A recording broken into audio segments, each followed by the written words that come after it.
মির্চির বিশেষ নিবেদন Times of পুরাণ।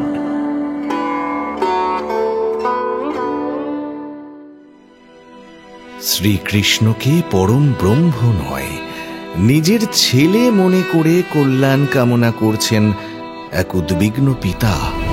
কৃষ্ণ আর বলরাম আমার কোলে না থাকলে আজ আমি যে অনাথিনীর মতন ঘুরে বেড়াতাম। তাও কি বিপদের শেষ আছে বোন? জরাসন্ধের ভয়ে এখানে ওখানে পালিয়ে বেড়াচ্ছিলাম। আপনাদের মতো জ্ঞানী মহাত্মার সেবা না করলে প্রকৃত জ্ঞান লাভ কখনো হয় না ঋষিবর। শুনছেন মহর্ষি বেদব্যাস রচিত শ্রীমদ্ ভাগবত মহাপুরাণ ও গর্গ সংহিতা অবলম্বনে কৃষ্ণ কথা। আজ শুনবেন কুরুক্ষেত্রে রাধা কৃষ্ণের মিলন। হরি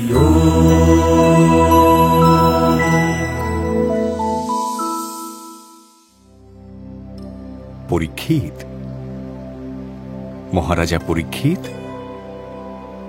শুনছো রাজা?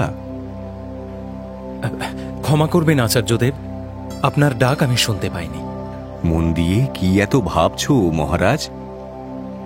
আমায় বলো। মনটা বড় কাতর হয়েছে প্রভু। পুরনো সখা সুদামার সঙ্গে কৃষ্ণের মিলন হল। আপনার মুখে সেই কাহিনী শুনতে শুনতে ব্রজভূমির কথা খুব মনে পড়ছে আচার্যদেব। গোপিনীদের প্রেম, তাদের বিরহ, সেসব আবার নতুন করে মনে পড়ছে। তারা কি এত পাপ করেছিলেন যে ইহজন্মে কৃষ্ণের সঙ্গে আর তাদের দেখা হল না? না রাজা, গোপিনীরা পাপ করবেন কি? তাদের মতো শুদ্ধ চরিত্র পৃথিবীর আর কোথাও নেই যে, বুঝলে রাজা? তাহলে কেন আবার তাদের সখার সঙ্গে মিলন হল না প্রভু? হলো তো, ভগবান যে তাদের কথা দিয়েছিলেন সে কথা তিনি রাখবেন না। হলো? বৃন্দাবনের সখীদের সঙ্গে শ্রীকৃষ্ণের দেখা হলো? তাহলে কোথায় দেখা হলো প্রভু? কৃপা করে সে কথা আমাকে বলুন। দেখা হলো কুরুক্ষেত্রে। কুরুক্ষেত্র যে পুণ্য ভূমি হিসেবে প্রসিদ্ধ সে কথা তো তুমি জানো রাজা। এবার তোমাকে কৃষ্ণের সঙ্গে বৃন্দাবনের গোপ গোপীদের দেখা হওয়ার কথা শোনাই। সেবার পূর্ণগ্রাস সূর্যগ্রহণ। জগতে এই তিথি বিশেষ আসে না। এই পবিত্র তিথিতে সরস্বতী নদীতে স্নান করবার জন্য দেশ দেশান্তর থেকে মানুষ সেই কুরুক্ষেত্রে এসে উপস্থিত হলেন। স্নান, দান, উপবাস আর সাধনের মধ্যে দিয়ে সেই তিথি উদযাপন করতে হয় রাজা। কে কে এলেন ঋষিবর?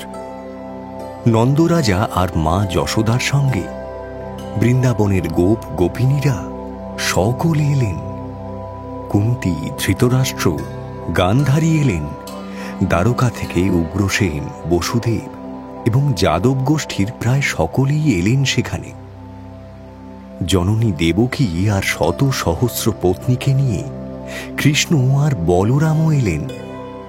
অনেক সাধু, সন্ন্যাসী, মুনি, ঋষি, তপস্বীও সেখানে এসেছিলেন রাজা।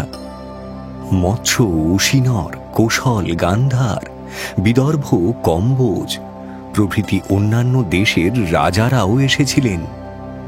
কুরুক্ষেত্রের তীরে সে এক বিরাট মিলন মেলা তৈরি হল। স্নান, তর্পণ, ব্রাহ্মণদের দান, ভোজন ইত্যাদি আচারও বেশ ঘটা করে পালন করা হল রাজা। ভগিনী কুন্তীর সঙ্গে বহু কাল পরে ভ্রাতা বসুদেবের দেখা হল। প্রাণের আবেগে কেঁদে আকুল হলেন কুন্তী। ভগিনীকে দেখে বসুদেবও নিজেকে আর সংযত রাখতে পারলেন না।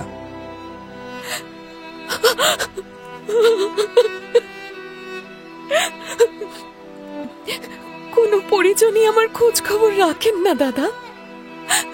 আমার মতন অভাগী আর কে আছে? এমনকি আপনার মতন দরদিকেও বিপদের সময় পাশে পেলাম না। এর চেয়ে দুর্ভাগ্যের আর কি হতে পারে? কেঁদো না কুন্তি, শান্ত হও। আমারও বিপদ বড় কম ছিল না। কংসের অত্যাচারে প্রায় মরতে বসেছিলাম। ঈশ্বরের কৃপায় প্রাণে বেঁচেছি। তাও কি বিপদের শেষ আছে বোন? জরাসন্ধের ভয়ে এখানে ওখানে পালিয়ে বেড়াচ্ছিলাম। সব খবর শুনেছি দাদা। আমিও তোমাদের সকল সংবাদ জানি কুন্তি। পরম মঙ্গলময়ের কাছে তোমার নামে প্রার্থনা করি। আর কৃষ্ণ বলরাম তো তোমাদের পাশে সব সময় আছে। ওরাই তো আমাদের আগলে রেখেছে দাদা। ওরা ছাড়া আমাদের পরম হিতৈষী আর কে আছে? বহুকাল পরে ভ্রাতা ভগিনীর দেখা হল। অভিমান ভুলে বসুদেবের পায়ে প্রণত হলেন কুন্তি। ভ্রাতার আশীর্বাদ তার মাথায় কল্যাণ হয়ে ঝরে পড়ল। এদিকে মহারাজ যুধিষ্ঠিরের অনুগত এবং বন্ধু রাজারা সকলেই বৃদ্ধ রাজা উগ্রসেনকে প্রণাম করে বললেন, হে ভোজরাজ উগ্রসেন, আপনি ধন্য, আপনার কুল ধন্য। যে পরমাত্মার দর্শনের জন্য সাধকরা কঠিন তপস্যা করেন, তিনি স্বেচ্ছায় আপনার কাছে ধরা দিয়েছেন। ইচ্ছে হলেই তাকে দেখতে পান আপনি। আপনার এই দুর্লভ ভাগ্যকে প্রণাম করি মহারাজ।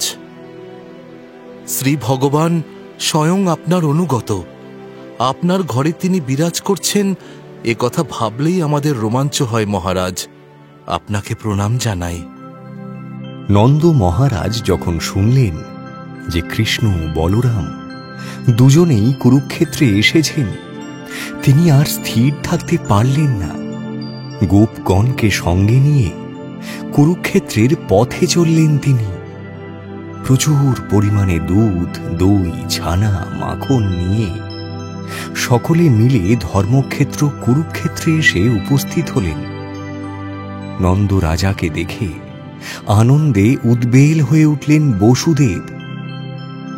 তাকে গাঢ় আলিঙ্গন করে কুশল বিনিময় করতে গেলেন তিনি, কিন্তু আবেগে আর শ্রদ্ধায় তার গলা বুজে এলো, আর কোনো স্বর বেরোল না। ছলো ছলো চোখে নন্দের দিকে তাকিয়ে রইলেন বসুদেব। এদিকে যশোদা রানীকে দেখে উচ্ছ্বাসে, অশ্রুতে, কৃতজ্ঞতায় আকুল হয়ে উঠলেন রোহিণী আর দেবকী। রানী যশোদাও তাদের দেখে বিহ্বল হয়ে গেলেন। আপ্লুত দেবকী যশোদার হাত ধরে বললেন, আপনাকে প্রণাম জানাই যশোদা রানী। সে কি, আমার নীলকান্ত কৃষ্ণ আর নয়নমণি বলরামের জননী আপনি। আমি কি আপনার প্রণাম নিতে পারি? আপনি আমাদের জন্য যা করেছেন, চন্দ্র সূর্য উপহার দিয়েও সেই ঋণ আমি শোধ করতে পারবো না দেবী। ব্রজেশ্বর নন্দ আর আপনি নিজেই বিশ্বের দুই অমূল্য রত্নকে আগলে রেখেছেন, স্নেহ, যত্ন, প্রেমে তাদের পালন করেছেন। আপনি না থাকলে আমার কৃষ্ণ আর বলরাম আজ অনাথ হয়ে যেত দেবী। কি বলছেন রাজমাতা? কৃষ্ণ আর বলরাম আমার কোলে না থাকলে আজ আমি যে অনাথিনীর মতন ঘুরে বেড়াতাম।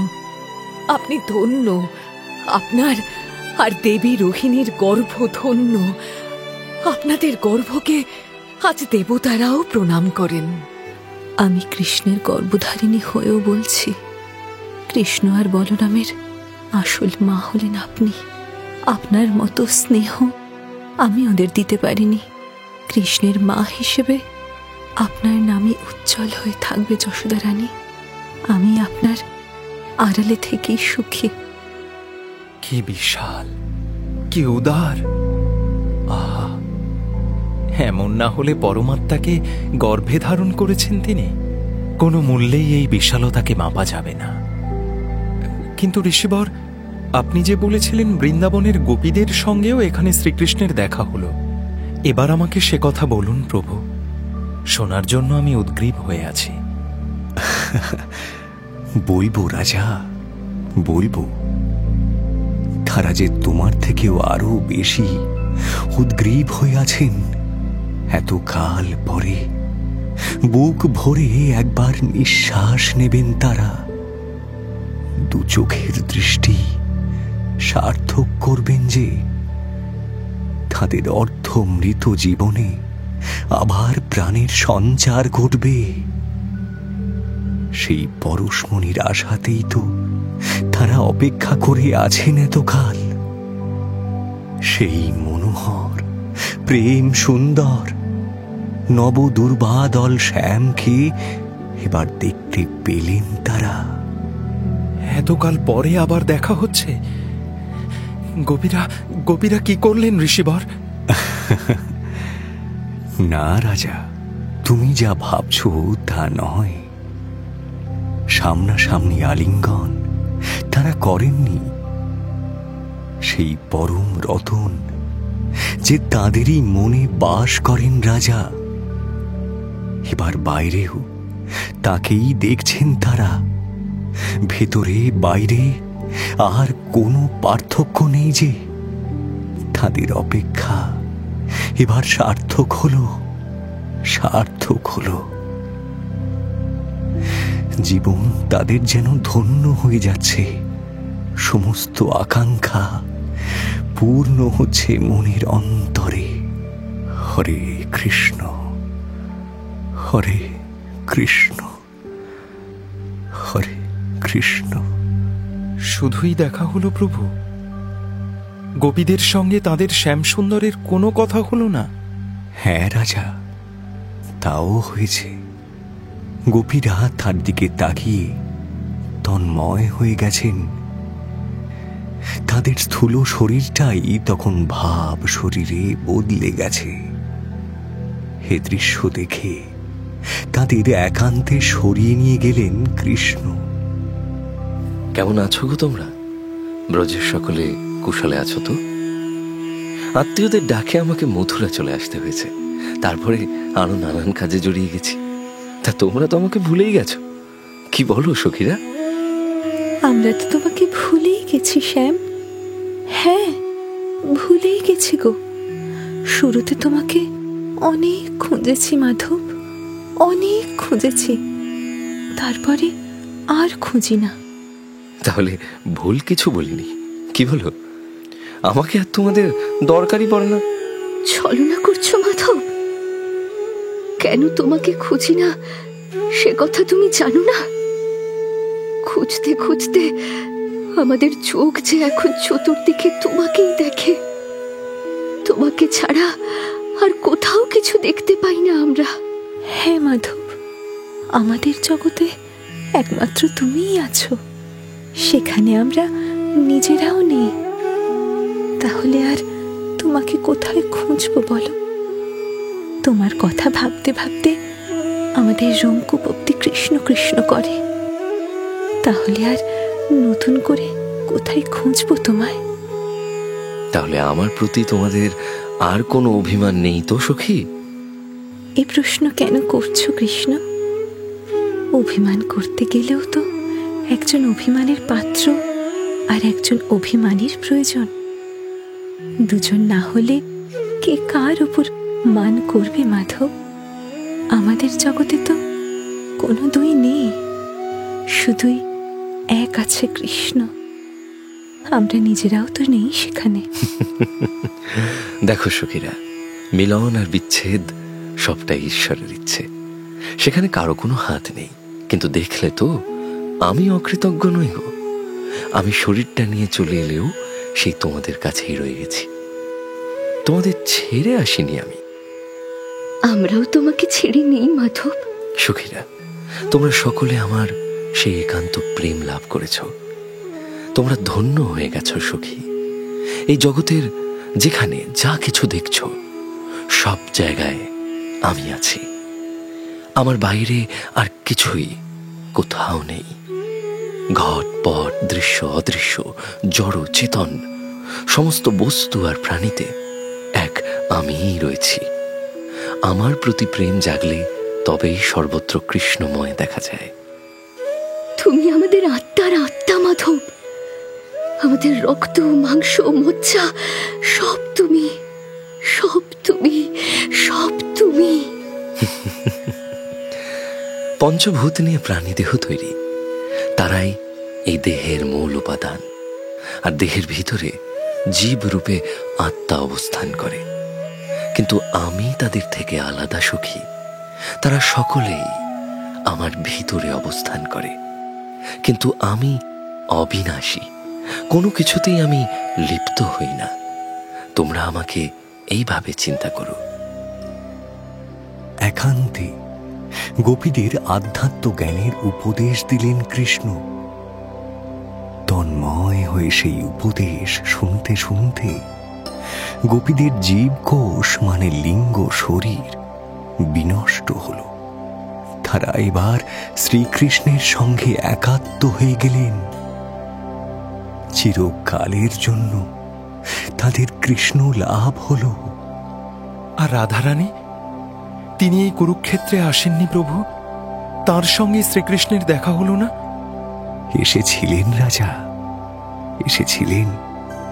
ব্রজভূমি থেকে পুণ্য স্নানে সকলেই এসেছিলেন। তবে বৃন্দাবনেই সখীরা, যাকে কৃষ্ণ ভেবে ভুল করতেন, শ্রীকৃষ্ণ তাকে আর নতুন করে কি উপদেশ দেবেন? তাদের আদান প্রদানের জন্যে কথার দরকার হতো না রাজা। হৃদয় থেকে হৃদয়ে প্রবাহিত হতেন তারা। একে অন্যের ভাবে ভাবিত থেকেছে না জীবন। ভাষা ভাষা তো সেখানে বাহুল্য রাজা, বাহুল্য। শ্যাম সুন্দরের দর্শন এবং কথায় গোপীদের আধ্যাত্ম জীবন এবার পূর্ণতা লাভ করল। আমার একটি জিজ্ঞাসা আছে প্রভু। এই যে আপনি বললেন গোপীরা এবার চিরদিনের জন্য কৃষ্ণ লাভ করলেন, এই কৃষ্ণ লাভের জন্য কি তাদের কৃষ্ণের সঙ্গে বিচ্ছেদ জরুরি ছিল? দেখো রাজা, তোমার একটা কথা জিজ্ঞেস করি। যতক্ষণ আমি তোমার সামনে আছি ততক্ষণ তুমি আমার কথা শুনছো, আমার সঙ্গে কথা বলছো। কিন্তু আমি তোমার সামনে না থাকলে তখন কি করবে? আপনার কথা চিন্তা করব প্রভু। আপনি যা যা বললেন সে সব কথা ভাবব। ঠিক তাই। আমি যখন তোমার সামনে নেই তখন আমি তোমার হৃদয়ে আছি। এই হৃদয় থাকাটাই তো আসল থাকা রাজা। যিনি হৃদয়ে থাকেন তার প্রতি টান জন্মায়, প্রেম জন্মায়। কৃষ্ণ চোখের সামনে থেকে সরে আসার পরেই কৃষ্ণকে আরো নিবিড়ভাবে পেয়েছিলেন গোপীরা। তাই তারা এই সুদুর্লভ আধ্যাত্মবিদ্যার অধিকারী হয়েছেন। বুঝেছ রাজা? স্পষ্ট বুঝেছি প্রভু, আমার আর কোনো সংশয় নেই। কুরুক্ষেত্রের সেই পুণ্য স্থানে নানান দেশের রাজারাও এসেছিলেন। কৃষ্ণ স্বয়ং তাদের আপ্যায়ন করলেন, অতিথির সেবা করলেন, তাদের কুশল প্রশ্ন করলেন। কৃষ্ণ মহিষীদের আপ্যায়ন ও সম্মান জানালেন পাণ্ডব প্রিয়া দ্রৌপদী। পরস্পরের মধ্যে আনন্দ, মিলন আর হাস্য পরিহাসের মধ্যে দিয়ে সেই পুণ্য যাত্রা যেন আনন্দের ভাণ্ডার হয়ে উঠল। সকলে মিলে যখন আনন্দে অধীর হয়ে উঠেছেন, সেই সময় সেখানে আরও একটি অদ্ভুত ঘটনা ঘটল রাজা। কি ঘটল ঋষিবর? কোনো অবাঞ্ছিত সমস্যা দেখা দেয়নি তো? না রাজা, বরং পরম বাঞ্ছিত ঋষিরা হঠাৎ করেই সেই জায়গায় এসে উপস্থিত হলেন। তাদের মধ্যে ছিলেন দেবর্ষি নারদ, কৃষ্ণ দ্বৈপায়ন বেদব্যাস, অসিত, বৃহস্পতি, পুলস্থ, ভৃগু, বশিষ্ঠ, সনক, সনাতনের মতো মহাঋষির দল। এক জন্মে এত ঋষির এক সঙ্গে দর্শন লাভ করা এ যেন অসম্ভব ব্যাপার। সেই পুণ্য তীর্থে এই সনাতন ঋষিদের দেখে উঠে দাঁড়িয়ে অভিবাদন জানালেন সকলে। রাজারা সবাই তাদের প্রণাম করলেন। কৃষ্ণ আর বলরাম উঠে দাঁড়িয়ে সশ্রদ্ধভাবে সেই ঋষিদের আসন গ্রহণ করতে অনুরোধ করলেন। তারপর কৃষ্ণ নিজে হাতে তাদের পাদ্য অর্ঘ্য দান করে সেবা করলেন। ঋষিদের পথশ্রম দূর হলে কৃষ্ণ এবার হাত জোড় করে তাদের বলতে লাগলেন, যে যোগেশ্বরদের এই জীবনে দর্শন করা যায় না, যাদের দর্শন অতি দুর্লভ, আজ তাদের দেখতে পাচ্ছি। আহা, কি পুণ্য কাজ করেছি আমরা! না হলে আপনাদের দর্শনের অধিকার কি করে জন্মাবে? হে প্রভু, আপনি স্বয়ং এ কি বলছেন? আমরাই তো আপনার শ্রীচরণ দর্শন করতে এসেছি। না না, আমরা সংসারী মানুষ। পৃথিবীতে বাস করে পৃথিবীর মাটি আমাদের মলিন করে দিয়েছে। এই জল, নদী, আকাশ, বাতাস এদেরই একমাত্র তীর্থ ভেবে ভুল করি আমরা, সেটাই স্বাভাবিক। কিন্তু প্রকৃত সাধু মহাত্মারাই যে আসল তীর্থ, সে কথা আমরা জানি না। প্রভু, আমাদের কাছে আসল তীর্থ তো স্বয়ং আপনি। ধর্মের সচল বিগ্রহ আপনি। তাই আমরা সেই তীর্থ দর্শন করতে এসেছি আজ। নিজের ইষ্টদেবতাকে শুধুমাত্র বিগ্রহের মধ্যে আবদ্ধ করে রাখে যারা, যারা তাকে বাইরের সমস্ত জীবের মধ্যে দেখতে পায় না, তারা আর কি করে আপনাদের মহিমা জানবে মহর্ষি? নিজের দেহ, আত্মীয়, পরিজন আর ধাতব দেবতার মূর্তি নিয়ে যারা দিন রাত ব্যস্ত থাকে, তাদের না হয় ধর্ম, না হয় পুণ্য। আপনাদের মতো জ্ঞানী মহাত্মার সেবা না করলে প্রকৃত জ্ঞান লাভ কখনো হয় না ঋষিবর। কি আশ্চর্য! শ্রীকৃষ্ণ তো স্বয়ং ভগবান, আর এই ঋষিরা সকলেই তাঁর অনুগত ভক্ত। তিনি নিজেই তাঁদের প্রতি এমন অপূর্ব শ্রদ্ধায় আত্মনিবেদন করছেন। হ্যাঁ রাজা, করছেন। উপস্থিত সমস্ত রাজারা নীরব হয়ে তার কথা শুনছেন। তাদের প্রত্যেকের মন সেই দেবতার মতো ঋষিদের প্রতি শ্রদ্ধায় পূর্ণ হয়ে যাচ্ছে। মহাত্মা দর্শনের আর তাদের সেবা করার কি ফল, সে কথা তাদের অন্তরে গেঁথে যাচ্ছে। তার কথা শুনে মহাত্মা ব্যাসদেব এবার বললেন, প্রভু, লোকশিক্ষার জন্য আপনি এই নরলীলা করছেন, এই মানব শরীর ধারণ করেছেন, আর আপনি যা করছেন সবই ওই লোকশিক্ষার জন্য। নিজে হাতে আমাদের পুজো করে ব্রহ্মাণ্ডের মানুষকে, আগামী যুগকে আপনি সাধু সেবার মাহাত্ম্য শিখিয়ে যাচ্ছেন প্রভু। আপনার ঐশী লীলা গোপন করে জগৎকে এই অপূর্ব সেবা ধর্ম দেখিয়ে যাচ্ছেন আপনি। শ্রীকৃষ্ণ এবং বলরামকে প্রণাম করে মহাত্মাগণ এবার স্বস্থানে ফিরে যাওয়ার উদ্যোগ করলেন। আর তখনই তাদের সামনে এসে হাত জোড় করে দাঁড়ালেন বসুদেব। বিনীত কণ্ঠে তিনি বললেন, হে ঋষিগণ, আপনাদের শরীরেই ব্রহ্মা আদি সমস্ত দেবতার নিবাস। আপনাদের আমি প্রণাম করি। আপনারা চলে যাওয়ার আগে আমাকে মোক্ষ লাভের উপদেশ দিয়ে যান প্রভু। কোন কর্মের দ্বারা আমি মোক্ষ লাভ করতে পারি, সে কথা আমাকে বলুন। মহাত্মা বসুদেব, আপনার ঘরে পরম ব্রহ্ম শ্রী হরি স্বয়ং রয়েছেন, আর তারপরেও আমাদের কাছে আপনি মোক্ষ লাভের উপায় জানতে চাইছেন। আমরাই তাঁর দর্শন লাভ করার জন্য এসেছি। আপনি তো তাকে সদা সর্বদা দেখতে পান। আপনার মোক্ষের আর কি বাকি রইল বসুদেব? নারায়ণ নারায়ণ! বসুদেব যা বলছেন তার গভীর কারণ আছে মহর্ষি ব্যাসদেব। কারণ? কোন কারণের কথা বলছেন দেবর্ষি নারদ? শ্রীকৃষ্ণকে পরম ব্রহ্ম নয়, নিজের ছেলে মনে করে কল্যাণ কামনা করছেন এক উদ্বিগ্ন পিতা। এটাই হলো ভগবানের যোগ মায়া। সেই মায়ায় আবৃত থাকেন তিনি। তার নরলীলাকে আর লীলা বলে মনে হয় না, মনে হয় যেন এটাই স্বাভাবিক। ভগবান এত কাছে থাকলেও সত্যি কি তার ভগবত ঐশ্বর্যকে বোঝা যায় না দেবর্ষি? না মহর্ষি ভৃগু, যায় না। খুব কাছে তিনি থাকলে, অনায়াসলভ্য হলে তার মাহাত্ম্য বোঝা যায় না। অতি নিকটে থাকলে অনাদর হয়।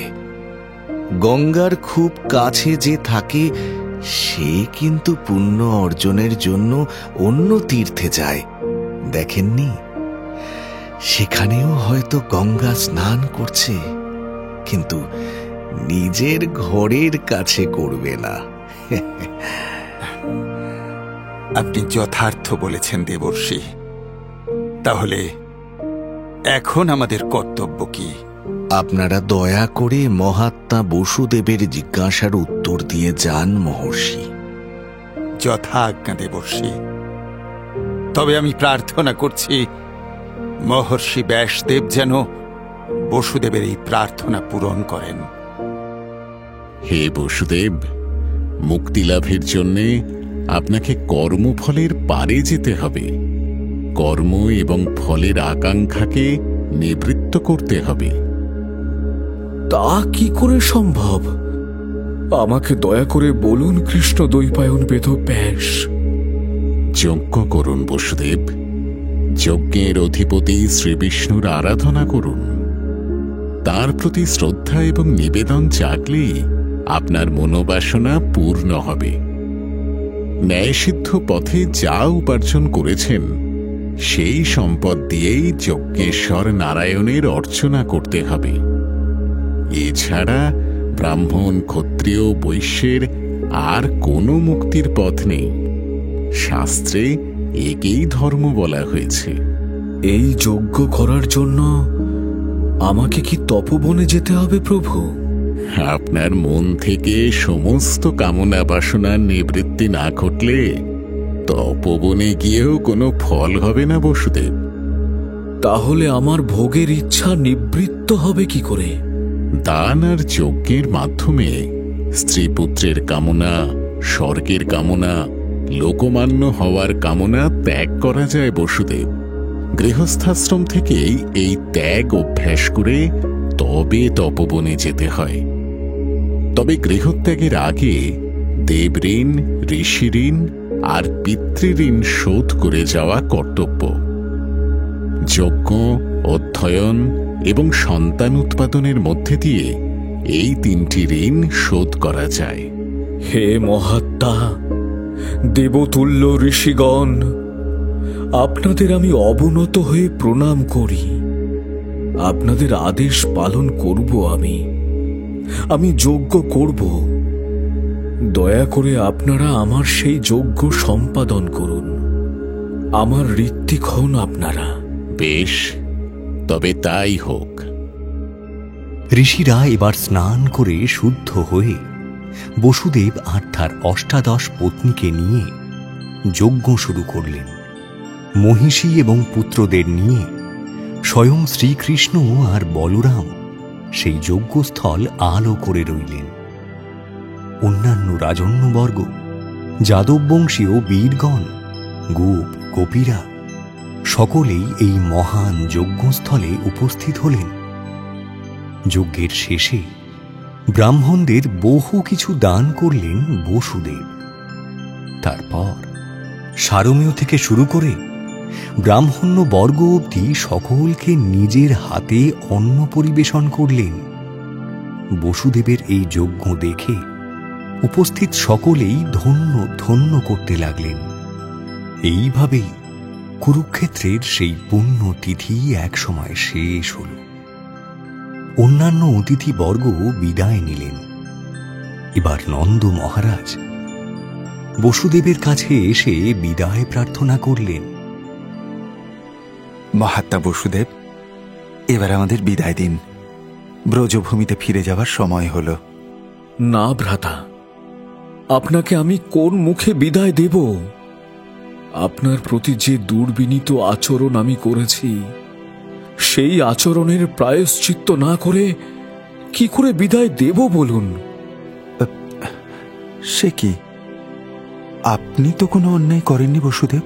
আপনারা অদোষ দোষী, তাই অন্যের দোষ দেখতে পান না। বস্তুত আমার দোষের অন্ত নেই। কারাগারে যখন ছিলাম আপনার কোনো সেবা আমি করতে পারিনি, কোনো উপকারে আসিনি আমি। আর এখানে দেখুন, ঐশ্বর্য আর অহংকারের গর্বে মত্ত হয়ে আপনার যোগ্য আদরও করতে পারলাম না। না না, আপনাদের যাওয়া হবে না, কিছুতেই না। নন্দ মহারাজ রানী যশোদা সহ বৃন্দাবনের কাউকেই ফিরতে দিলেন না যাদবরা। কুরুক্ষেত্র সংলগ্ন রাজকীয় ভবনে তাদের আদর আপ্যায়ন, সেবা যত্ন করতে লাগলেন তারা। এভাবে 3 মাস কেটে গেল। বর্ষাকাল আসার ঠিক আগেই, নিতান্ত অনিচ্ছা সত্ত্বেও, ব্রজবাসীদের বিদায় জানাতে বাধ্য হলেন বসুদেব। যাওয়ার আগে তাদের প্রভূত উপহার দিলেন। দ্বারকাবাসীরাও এবার বর্ষা আসার আগে দ্বারকায় ফিরে চললেন।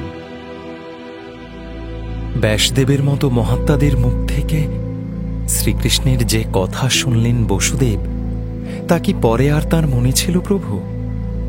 কৃষ্ণ বলরামের প্রতি কি ঈশ্বর জ্ঞান করতেন তিনি? হ্যাঁ রাজা, বসুদেবের সব কথা মনে ছিল। কৃষ্ণ আর বলরাম প্রতিদিন ভোরবেলা বসুদেব ও দেবকীকে প্রণাম করতেন। একদিন তারা প্রণাম করতে গেছেন। 2 ছেলেকে মাথায় হাত দিয়ে আশীর্বাদ করে পরম আদরে বসালেন বসুদেব আর দেবকী। কৃষ্ণের হাত ধরে ছলো ছলো চোখে বসুদেব বললেন, হে কৃষ্ণ, হে বলরাম, আমি জানি তোমরা কেউই সাধারণ মানুষ নও। মায়ার কারণে তোমরা আমাদের সন্তান হয়ে আছো। কারাগারে তোমার জন্মের আগে চতুর্ভুজ নারায়ণ স্বয়ং এ কথা আমাকে বলেছিলেন কৃষ্ণ। সে কথা আমি জানি বাবা। হে কৃষ্ণ, তুমি সব, তোমার বাইরে আর কিছুই কোথাও নেই। নিজের স্বার্থ আর মায়ায় অন্ধ হয়ে আমি তোমাদের পুত্র বলে মনে করেছি। তোমার যোগ মায়ার রহস্য আমি কিভাবে জানবো হে পরমেশ্বর? এখন আমরা আপনার পুত্র, এ কথা সত্যি। তবে আপনার কথাই যদি স্বীকার করি, তাহলে বলতে হয় আত্মা এক এবং অখণ্ড। চোখের সামনে এই যে অনেক কিছু দেখছেন, তা আসলে আত্মার মায়া। আমি সব, আমি সেই অখণ্ড আত্মা। তাই আমি যা, অন্য যা কিছু আছে, সে সব কিছু তাই। কৃষ্ণের মুখ থেকে এই কথা শুনতে শুনতে তন্ময় হয়ে গেলেন বসুদেব। নীরব হয়ে রইলেন তিনি। তার মুখে দিব্য আভা ফুটে উঠল। সেই ক্ষণে সমস্ত ভেদ বুদ্ধি দূর হয়ে গেল তার। সেখানে তখন মা দেবকীও উপস্থিত ছিলেন, কিন্তু তিনি বসুদেবের মতো অমন নির্বাক, স্থির হয়ে থাকতে পারলেন না। তিনি যে মা, তার সেই 6 পুত্র যাদের হত্যা করেছিল কংস, তাদের কথা সর্বক্ষণ তার মনে পড়ত যে। মায়ের মন দুঃখে চৌচির হয়ে যেত তখন।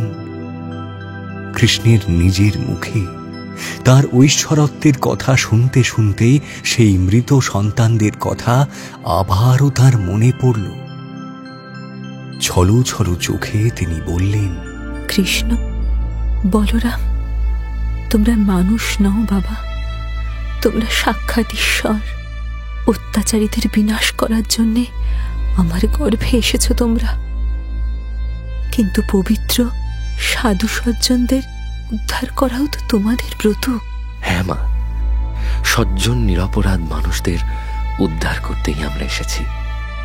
এখন বলুন মা, আমাদের প্রতি কি আদেশ আপনার? নিঃসংকোচে বলুন। তোমরা আসার আগে আমার আরো 6 জন সন্তান এসেছিল কৃষ্ণ।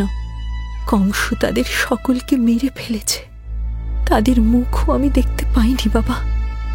সেই মৃত সন্তানদের কথা ভেবে ভেবে দুঃখে পাথর হয়ে গেছে কৃষ্ণ।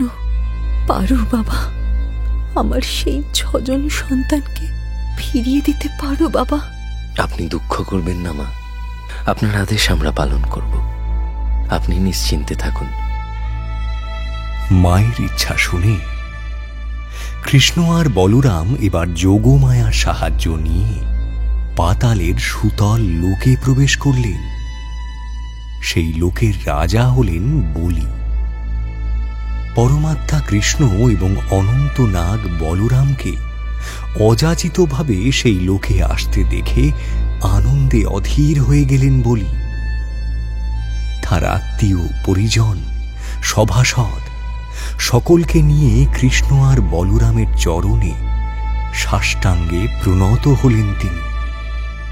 তাদের যথোচিত সম্মান জানিয়ে বলি এবার বললেন, হে পরমেশ্বর, হে অনন্ত দেব, আমাদের মতো দিনহীন রজ ও তমগুণী দৈত্যের লোকে আপনারা স্বয়ং এসে দর্শন দিলেন।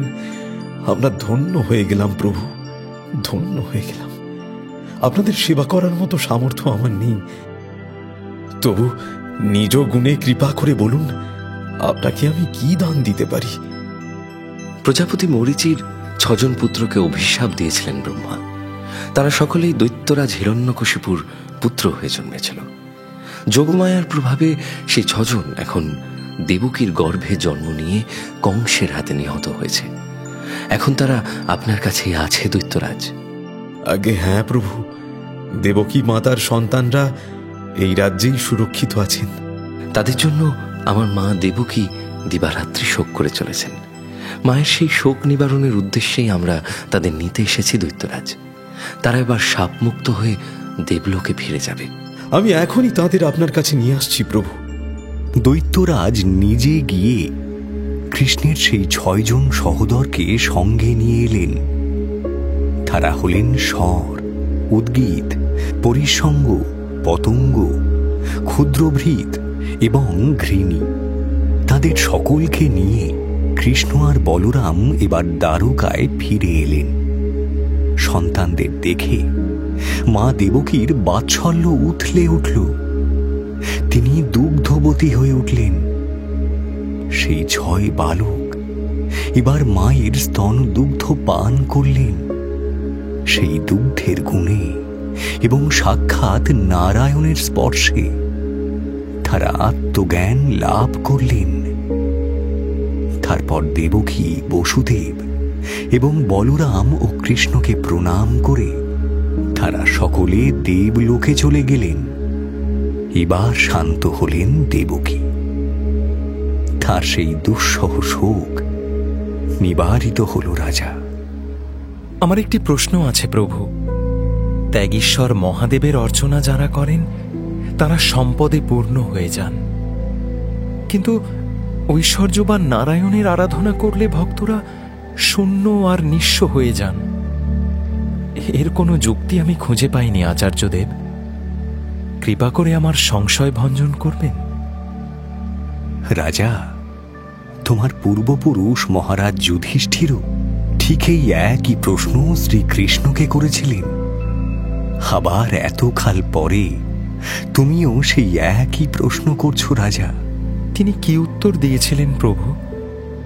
তিনি বলেছিলেন, আশুতোষ শিব বড় সহজে তুষ্ট হন, তাই তাঁর কাছ থেকে বর লাভ অনেক সহজ, কিন্তু আমি তা নই।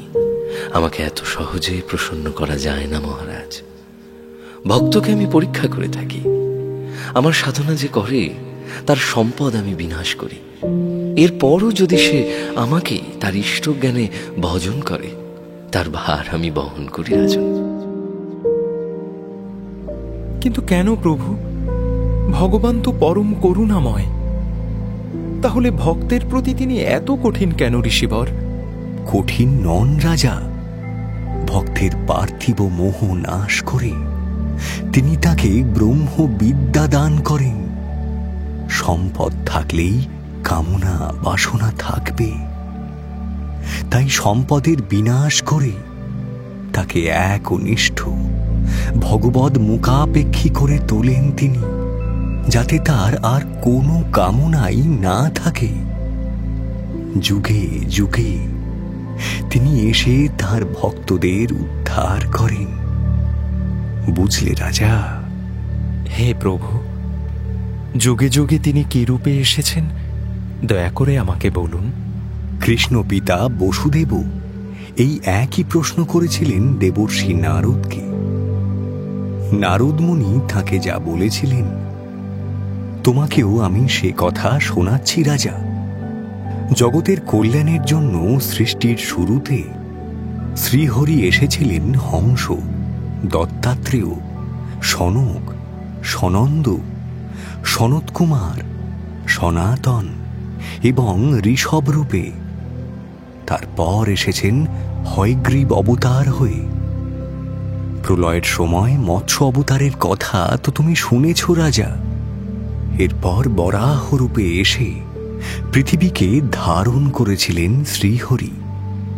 কুর্ম অবতার হয়ে সাগর মন্থনের সময় তিনি নিজের পিঠের ওপরে মান্দার পর্বতকে ধারণ করেন। এরপর আসেন বামন অবতার। দৈত্যরাজ বলির হাত থেকে পৃথিবীকে উদ্ধার করেন তিনি। ভৃগু বংশে পরশুরাম আর সূর্য বংশে রাম অবতারের কথা তো তুমি জানো পরীক্ষিত। আর তারপর চন্দ্রবংশে এলেন ভগবান শ্রীকৃষ্ণ। এরপর কলিযুগে কল্কি অবতারে আসবেন তিনি। এরা সকলেই কি পূর্ণাবতার প্রভু? না রাজা, যে যুগের যেমন প্রয়োজন সেই যুগে তেমন ভাবেই তিনি এসেছেন। অবশ্য এর বাইরেও আরো অসংখ্য অবতার আছেন। ভগবানের যে অনন্ত লীলা, তার লীলা বোঝা দুষ্কর। তার কোনো আদি অন্ত নেই। সে লীলার সকল কথা একমাত্র তিনিই জানেন। সে কথা আর কে জানবে রাজা, কে জানবে? ভগবানের লীলা যেমন অনন্ত, তার লীলা বসানেরও কি তেমনই মাহাত্ম্য আছে আচার্যদেব? নিশ্চয়ই রাজা। যে কারণে তার আগমন, সে কাজ পূর্ণ হয়েছে। এবার তাকে স্বধামে ফিরতে হবে। প্রজাপিতা ব্রহ্মার প্রার্থনায় তিনি ভূভার হরণ করতে এসেছিলেন রাজা। এবার তাকে স্বধামে ফেরার কথা স্মরণ করাতে এসেছেন সেই ব্রহ্মা দেবী।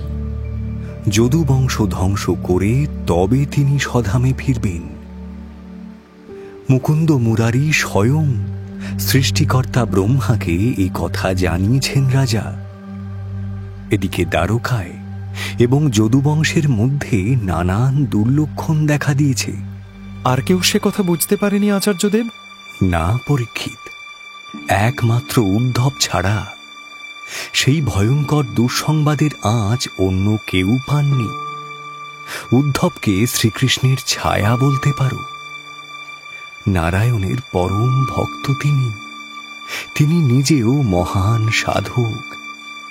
শ্রীকৃষ্ণের ব্যবহৃত পরিচ্ছদ, চন্দন, মালা এবং ভুক্তাবশেষ গ্রহণ করে তিনি নিজে কৃষ্ণময় হয়ে উঠেছেন। তাই তার প্রভুর আসন্ন বিচ্ছেদের কথা বুঝতে পেরে শ্রীকৃষ্ণের কাছে ছুটে এলেন উদ্ধব। তার চোখের সামনে সমগ্র পৃথিবীটা তখন দুলছে।